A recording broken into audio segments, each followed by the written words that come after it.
Hi YouTube, welcome to Butterfly Alchemist. Today I want to talk about two forms of love, Stony love and Starling love, and the beauty found in both. Stony love we can call as enduring, covenantal, steadfast, strong love. It's not primarily emotional. It is something rooted more in promise and fortitude. It's the type of love that helps marriages survive their storms.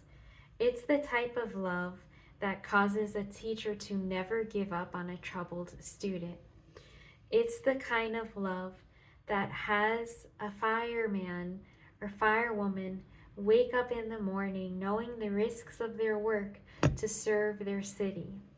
That is Stony love. It's strong. It's like brick. It's also like a lighthouse. A lighthouse is made of brick, but it shines light to the world. It brings hope.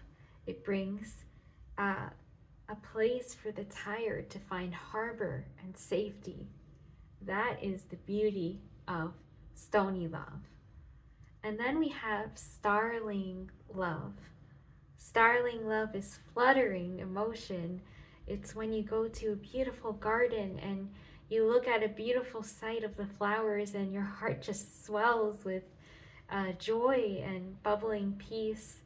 It's the kind of love when you hold a pet and the pet is cheerful and cooperating with you and you just feel all this love.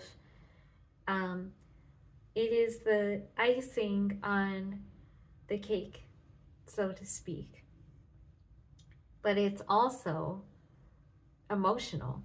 So just as quick as Starling love is there, you irritate the person or the weather is wrong or something goes wrong and that Starling is wounded. So we need both kinds of love, and I'll give a little story on this. I'll say the Starling and the lighthouse.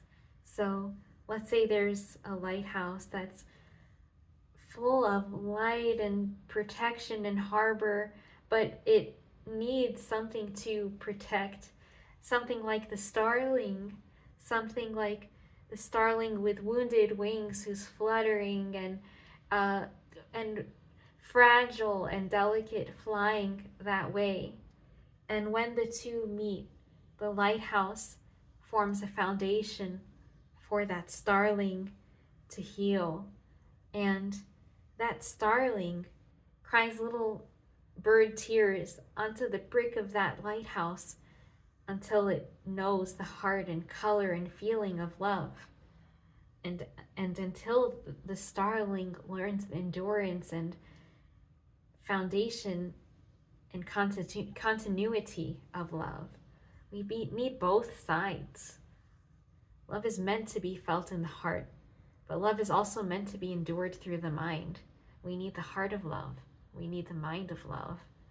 Those things brought together are actually a truer representation of love.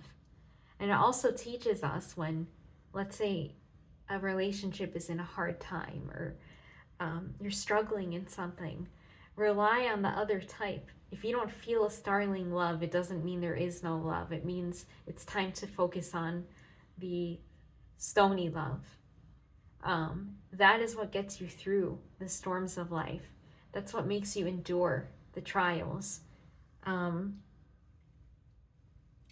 it shouldn't just be obligation. It shouldn't just be enduring. There has to be a joy in love. There has to be a happiness there.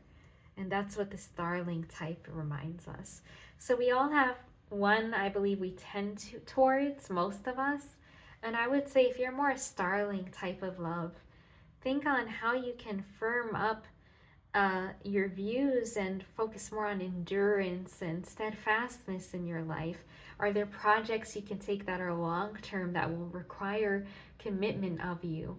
And if you're someone who tends to be more covenantal or steadfast or enduring in your nature, have you forgotten the fluttering joy of love? Have you forgotten that all that obligation and steadfastness is meant to bring joy and fluttering? If so, then try to remember that time in your youth where love still brought joy, and try to find ways within your own soul to remember the beauty in that side too. So I hope that helps everyone. Thank you.